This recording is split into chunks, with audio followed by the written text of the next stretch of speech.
রাষ্ট্রে যেটা অপূরণীয় ক্ষতি হয়েছে, যে আদিত্যবাদের বিরুদ্ধে এবং ইসলামের শত্রুদের বিরুদ্ধে সবসময় প্রতিবাদ করতেন, কণ্ঠস্বর ছিল তার উন্মুক্ত। দলমত নির্বিশেষে হাদিকে অল্প কয়েকদিনের ভিতরে বাংলাদেশের মানুষ অতি মহব্বতের সাথে স্মরণ করছে এবং তার মতো একজন প্রতিবাদ ছেলে অকাল মৃত্যুতে আমরা গভীর সাথে দুঃখ প্রকাশ করছি এবং বেদিত। তো আমরা আশা করি এই একজন সংগ্রামী ছেলে আমাদের বাংলাদেশের জন্য অত্যন্ত, এই মুহূর্তে বাংলাদেশের যে প্রেক্ষাপট, এই মুহূর্তে তার মতো অগ্রগামী সেনা দরকার।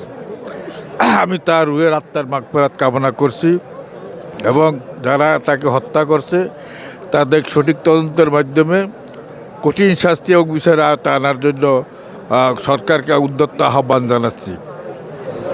আপনি কি চান আপনার সন্তান হাদি ভাইয়ের মতন হয়ে উঠুক? আমিও চাই আমি নিজে এবং আমার সন্তান এবং আমার ভবিষ্যৎ যত জেনারেশন আছে সবাই যেন এই সংগ্রামী সন্তানের মতো হয়, আমি এই কামনা করি।